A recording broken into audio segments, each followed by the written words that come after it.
Super star என்னுடைய தலைவர் Rajinikanth sir call பண்ணாங்க.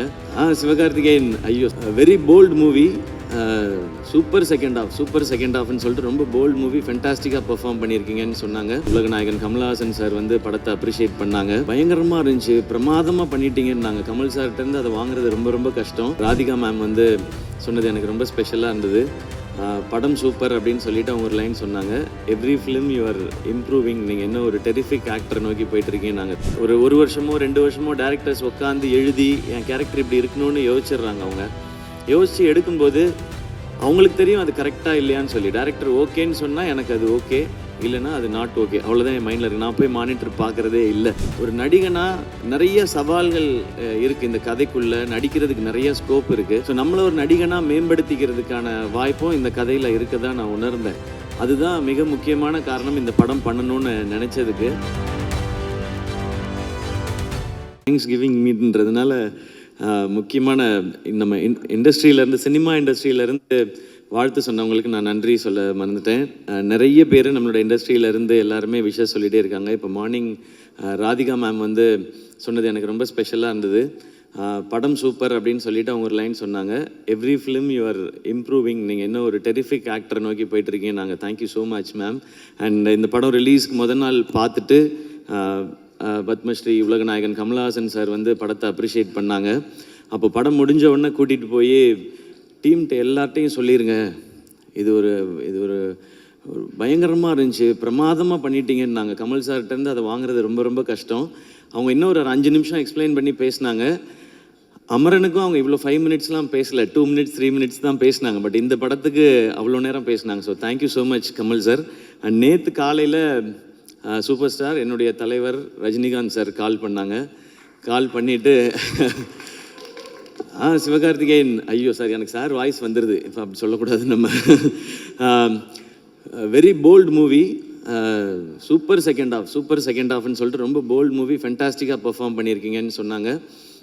இந்த மாதிரி இண்டஸ்ட்ரியிலேருந்து நிறைய ஃபோன் கால்ஸ், விஷஸ் வந்துகிட்டே இருக்கு. அவங்க எல்லாருக்கும் ரொம்ப ரொம்ப பெரிய நன்றி. அண்ட் டாக்டர் படத்துலேருந்து ஒவ்வொரு படத்துக்கும் தொடர்ந்து நேரத்தை ஒதுக்கி படம் பார்த்த அன்னைக்கே எனக்கு ஃபோன் பண்ணி விஷ் பண்ணிகிட்ருக்க என்னுடைய ஐடல், என் தலைவர் சூப்பர் ஸ்டார் ரஜினிகாந்த் சாருக்கு இப்போ ஒரு நன்றி, என் வாழ்க்கை ஃபுல்லாக நன்றி சொல்லிக்கிட்டே இருப்பேன். Thank you so much sir. இங்கே வந்திருக்கிற பத்திரிகை, தொலைக்காட்சி, இணையதள நண்பர்கள், ஃபோட்டோகிராஃபர்ஸ், வீடியோகிராஃபர்ஸ் எல்லாருக்கும் வணக்கம். பராசக்தி டீமுக்கு என்னுடைய வணக்கம். இது தேங்க்ஸ் கிவிங் மீட். இந்த படத்துக்கு பர்டிகுலராக நன்றி சொல்கிறதுக்கு நிறையவே காரணங்கள் இருக்குது. அதில் முதல்ல இப்படி ஒரு 25th ஃபிலிம் அப்படின்னும் போது அந்த ஸ்பெஷல் ஃபிலிம் இப்படி ஒரு ஃபிலிமாக இருக்கணுன்ட்டு இந்த படத்தை இப்படி ஏற்படுத்தி கொடுத்த பராசக்தி என்டையர் டீமுக்கும், ஆகாஷ் பாஸ்கரனில் ப்ரொடியூசர் ஆகாஷ் பாஸ்கரனில் ஆரம்பிச்சு அண்ட் சுதா மேம்க்கு அண்ட் கூட நடித்தவங்களுக்கு, டெக்னீஷியன்ஸ்க்கு எல்லாருக்கும் ரொம்ப ரொம்ப நன்றி. சுதா மேம் வந்து இந்த ஸ்டோரி சொல்லும்போது இது ஃபஸ்ட்டு கேட்கும்போது எனக்கு தோணுனது வந்து இது ரொம்ப இன்ஸ்பைரிங்கான கதைன்னு தோணுச்சு.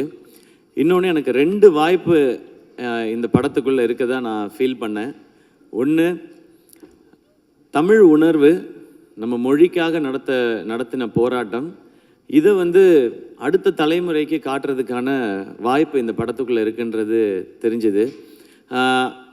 அதை நம்ம நடிக்கிறதன் மூலமாக அது வாழ்நாளுக்கும் ஒரு பெருமையை எனக்கு கொடுக்குன்றது அந்த ஸ்கிரிப்ட் படிக்கும்போது தெரிஞ்சுது. இன்னொன்று, நடிகனாக, ஏன்னா என்னுடைய வேலை அதுதான், ஒரு நடிகனாக நிறைய சவால்கள் இருக்குது இந்த கதைக்குள்ளே, நடிக்கிறதுக்கு நிறைய ஸ்கோப் இருக்குது. ஸோ நம்மளை ஒரு நடிகனாக மேம்படுத்திக்கிறதுக்கான வாய்ப்பும் இந்த கதையில் இருக்க தான் நான் உணர்ந்தேன். அதுதான் மிக முக்கியமான காரணம் இந்த படம் பண்ணணும்னு நினச்சதுக்கு. அப்படி அவங்க எழுதியிருந்ததும் அண்ட் இன்னொன்று, சுதா மேம் வந்து இதுக்குள்ளே நிறைய வருடங்கள் எடுத்துக்கிட்டதுனால எனக்கு வேறு எந்த கேள்விகளும் இதுக்குள்ளே இல்லை. மேம் நீங்கள் பார்த்துக்குங்க, நான் வரேன்னு சொல்லிட்டேன். நீங்கள் டிசைட் பண்ணுங்கள் ப்ரொடியூசர் யாருன்றதையும் நான் சொல்லிட்டேன். அப்படி தான் இந்த படம் ஆரம்பிச்சது. ஏன்னா இந்த கதையை ஒரு சினிமாவாக்குறதுன்றது ரொம்ப ரொம்ப கஷ்டம்.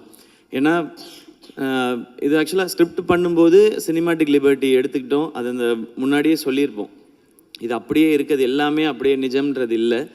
உண்மை சம்பவங்களை அடிப்படையாக வச்சு ஒரு சினிமாக்குன்னு ஒன்று பண்ணணும். ஏன்னா இது பெரிய இதில் ஒரு வணிகமும் இருக்குன்றதுனால எல்லாரும் பார்க்கணும் இதில். ஆனால் அதே டைமில் ரொம்ப சினிமாவாக்கிட்டா இன்டென்சிட்டி குறைஞ்சிரும், ரொம்ப இன்டென்ஸ் ஆக்கிட்டா அது ஒரு குறிப்பிட்ட ஏஜ் குரூப் மட்டும் பார்க்குற படமாக மாறிடும். இந்த சவால் தான் மொத்த டீமுக்குமே இருந்தது. இதுதான் ஆடியன்ஸ்கிட்ட ப்ரெசென்ட் பண்ணும்போதும் இருந்தது. ஏன்னா இன்றைக்கி இருக்கிற ஜென்சின்னு நம்ம சொல்கிறோம், அவங்களுக்கு வந்து இதை பற்றி நிறையா தெரிஞ்சிருக்கிறதுக்கான வாய்ப்பு இல்லை.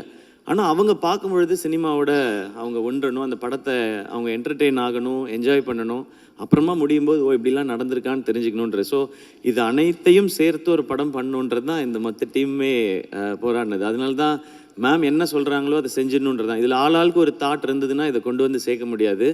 அண்ட் 3 o'clock 4 o'clock எந்திரிக்கிறதுன்னு சொன்னாங்க, 7 மணிக்கு ஃபர்ஸ்ட் ஷாட்டுன்னு சொன்னாங்க. அது வந்து பெரிய சவால் இல்லை, ஏன்னா அதுதான் நம்மளுடைய வேலை. இந்த டைமுக்கு வரணும்னு சொன்ன டேரக்டர் என்ன டைமுக்கு வர சொல்கிறாங்களோ அந்த டைமுக்கு போய் இதுக்கு முன்னாடியும் அப்படி தான் பழகியிருக்கேன் மேம். அதனால் இது எனக்கு புதுசாக இல்லை. அண்ட் மானிட்டர் பார்க்க மாட்டேன்னு சொன்னாங்க, அது டாக்டர்லேருந்து பழக்கப்படுத்திக்கிட்டேன் நான். ஏன்னா ஒரு வருஷமோ 2 வருஷமோ டேரக்டர்ஸ் உட்காந்து எழுதி என் கேரக்டர் இப்படி இருக்கணும்னு யோசிச்சிடுறாங்க. அவங்க யோசித்து எடுக்கும்போது அவங்களுக்கு தெரியும் அது கரெக்டாக இல்லையான்னு சொல்லி. டேரக்டர் ஓகேன்னு சொன்னால் எனக்கு அது ஓகே, இல்லைன்னா அது நாட் ஓகே, அவ்வளோதான் என் மைண்டில் இருக்குது. நான் போய் மானிட்டர் பார்க்குறதே இல்லை.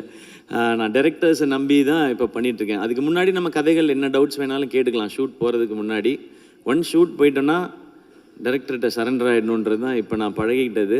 அது என்னை இன்னும் ஒரு நல்ல ஆக்டராக மாற்றிட்டு இருக்கு. ஸோ இனிமேல் அதை கண்டினியூ பண்ணணுன்னு நினைக்கிறேன். அண்ட் அடுத்து மிக முக்கியமாக இந்த தேங்க்ஸ் சொல்ல வேண்டியது பத்திரிகை ஊடகத்தில் இருக்கிற நண்பர்களுக்கு. இது என்னுடைய 25வது படம். ப்ரெஸ் மீடியாவிலேருந்து இவ்வளவு அப்ரிசியேஷன்ஸ் இது வரைக்கும் எனக்கு வந்ததில்லை. அதுக்கு ரொம்ப ரொம்ப பெரிய நன்றி. ஏன் நீங்கள் சொல்கிறது ரொம்ப முக்கியம்னு சொல்லிடுறேன். நீங்கள் அன்றாடம் செய்திகளை சேகரிக்கிறதும் மக்கள்கிட்ட கொண்டு போய் சேர்க்குறதுன்றத உங்களுடைய முழு நேர பணியாக வச்சுருக்கிறீங்க. ஸோ இதுக்குள்ளே இருக்கிற சரி தவறு நல்லது கெட்டது அனைத்தும் உங்களுக்கு தெரியும். அப்போ இதுக்குள்ளே இருக்கிற சவால்கள் இன்னும் அதிகமாகவே உங்களுக்கு தெரியும். அதில் இப்படி ஒரு பர்ஃபார்மன்ஸ்க்கான ஒரு அப்ரிசியேஷன் உங்கள்கிட்ட வரும்பொழுது அது ரொம்ப ரொம்ப ஸ்பெஷலாக இருக்குது. உங்களுடைய அனுபவம் ஒட்டுமொத்தத்தையும் சேர்த்து நீங்கள் என்னை அப்ரிஷியேட் பண்ணும்போது அது நீங்கள் கொடுக்குற ஒரு விருதாக நான் நினைக்கிறேன். ஸோ மீண்டும் ஒரு முறை பத்திரிகை ஊடகத்துறையில் இருக்கிற நண்பர்கள், என்னுடைய அண்ணன்கள், அக்காக்கள், தங்கச்சிகள், தம்பிகள் அனைவருக்கும் என்னுடைய நன்றி. ஏன்னா டெய்லி எனக்கு phone calls, voice notes, messages வந்துகிட்டே இருக்குது. என்னை அப்ரிஷியேட் பண்ணுறது மட்டும் இல்லாமல் அவங்களுடைய பேஜஸில் இந்த படத்தை பற்றின அவங்கவுங்களுடைய கருத்துக்களையும் பதிவு பண்ணிக்கிட்டே இருக்கிறாங்க. அதுக்கு ரொம்ப ரொம்ப பெரிய நன்றி. அது பெரிய சப்போர்ட் இந்த படத்துக்கு. அடுத்து மிக முக்கியமான நன்றி மக்களுக்கு. ஏன்னா நான் சொன்னேன் இல்லையா, இது எந்த ஏஜ் குரூப்புக்கான படம்ன்றதை ஃபிக்ஸ் பண்ணி பண்ண முடியாது, எல்லாருக்கும் போய் சேரணும்.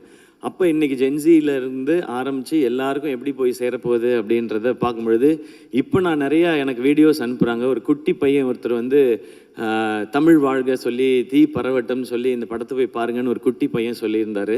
அதே மாதிரி இந்த போராட்டத்தில் கலந்துக்கிட்டு இருந்த ஒரு பெரியவர் ஒருத்தர், அவர் வந்து வீடியோவில் சொல்லியிருந்தார், நாங்கள் இதுக்குள்ளே இருந்தோன்னு எமோஷ்னல் ஆகி. ஸோ இந்த படம் எப்படி எல்லாரையும் போய் சேரணும்னு நினச்சோமோ அந்த மாதிரி போய் சேர்ந்துருக்கு நான் நம்புகிறேன். ஸோ மக்கள் அனைவருக்கும் இந்த படத்தினுடைய இதனுடைய அடிப்படை என்ன, எதுக்காக இது எடுக்கப்படுதுன்னு எங்களுடைய இன்டென்ஷனை உணர்ந்து இந்த படத்தை தேட்டரில் பார்த்து சப்போர்ட் பண்ணுற எல்லாருக்கும் ரொம்ப ரொம்ப பெரிய நன்றி. ஏன்னா இந்த படம் முதல்ல எல்லாருக்கும் போய் சேர்றது தான் முதல் வெற்றின்னு நினைக்கிறேன். அது நடந்திருக்கு, அதுக்கு ரொம்ப மகிழ்ச்சி. இரண்டாவது முக்கியமான வெற்றி, இதுக்கு காசு போட்ட தயாரிப்பாளர், அது சம்மந்தப்பட்ட வணிகத்தில் இன்வால்வ் ஆகிருக்க எல்லாருக்கும் எங்களுக்கு லாபம்னு சொல்லி மேடையில் சொல்கிறாங்க. அது இரண்டாவது வெற்றின்னு நம்புகிறேன்.